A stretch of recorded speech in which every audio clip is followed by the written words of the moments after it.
গ্রাম বাংলার খুবই জনপ্রিয় এবং ঐতিহ্যবাহী একটি খাবার শুটকি দিয়ে পাঁচমিশালি সবজি বা বেগুন আলু দিয়ে শুটকি তরকারি। খুবই মজাদার একটি রেসিপি। আসসালামু আলাইকুম everyone, welcome back to my channel. This is Mukta daily blog থেকে। কেমন আছেন সবাই?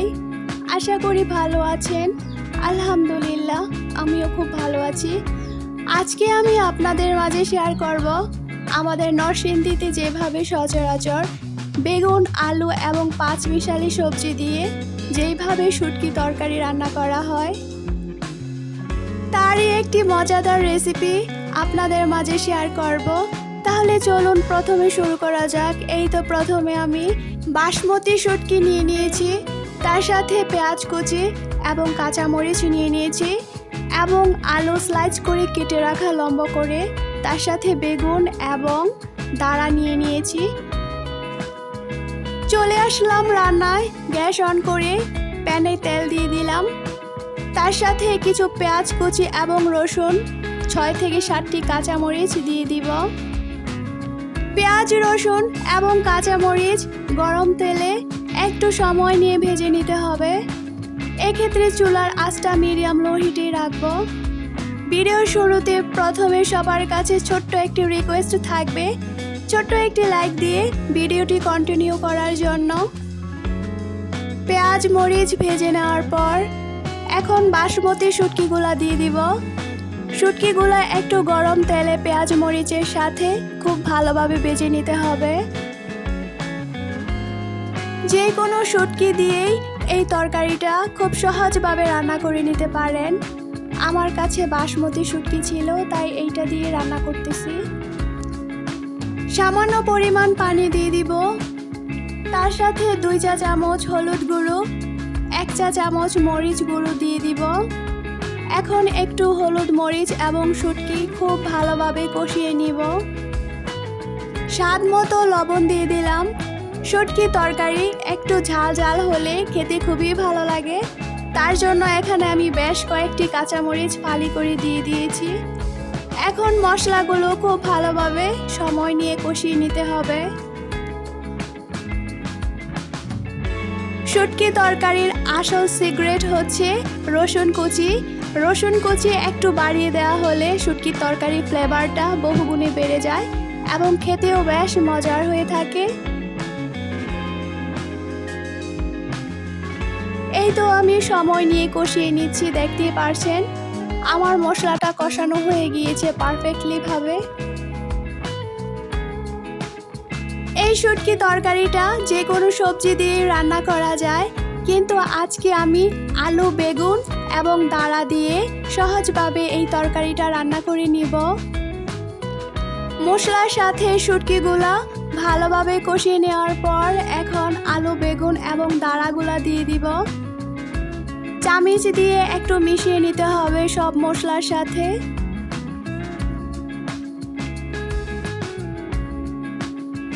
ভিডিওর এই পর্যায়ে এসে যারা নতুন আমার ভিডিওটি দেখছেন, অবশ্যই চ্যানেলটি সাবস্ক্রাইব করে পাশে থাকার অনুরোধ রইল।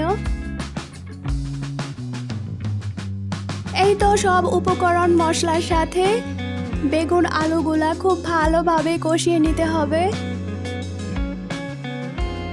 যে কোনো রান্নার ক্ষেত্রে মশলা একটু ভালোভাবে কষিয়ে নেওয়া হলে সেই তরকারিটা খেতে বেশ মজার হয়ে থাকে। এই তো দেখতে পারছেন আমি এখানে খুব ভালোভাবে আলু বেগুনগুলা কষিয়ে নিয়েছি। আমি এখানে তেমন পানি ব্যবহার করব না।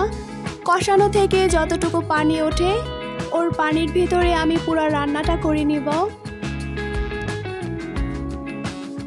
3 থেকে 4 মিনিট কষিয়ে নেওয়ার পর এখন আমি একটি চামচ দিয়ে নেড়ে চেড়ে দিব। তারপরে একটু ঢাকনা দিয়ে ঢেকে দিব সবজিগুলা সিদ্ধ হওয়ার জন্য। ঢাকনা খুলে আবার আমি একটু নেড়ে দেব যাতে তলায় লেগে না যায়। আমি রান্নাটা কোনো রকম স্কিপ না করে খুব সহজভাবে আপনাদের মাঝে তুলে ধরার চেষ্টা করলাম।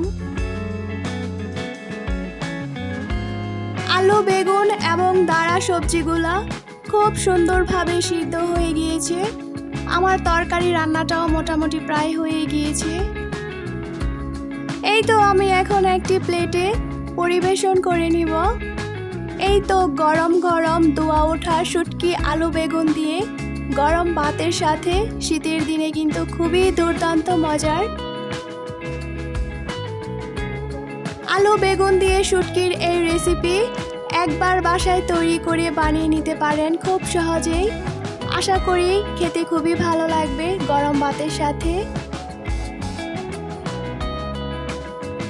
রুটি বা পরোটার সাথেও এই শুটকি তরকারিটা খেতে বেশ ভালো লাগবে। মাশাআল্লাহ, শুটকি তরকারির কালারটা খুব সবুজ এবং বেশ লোভনীয় দেখাচ্ছে। তরকারিটা খেতেও বেশ মজার হয়েছিল। সচরাচর আমাদের গ্রামে এইভাবে শুটকি তরকারি রান্না করে থাকে, তাই আপনাদের সাথে শেয়ার করলাম।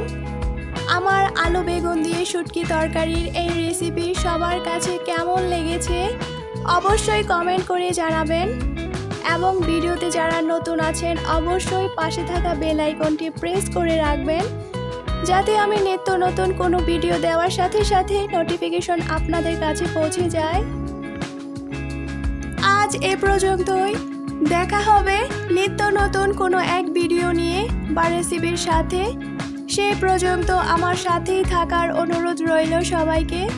সবাই ভালো থাকুন, সুস্থ থাকুন। আসসালামু আলাইকুম।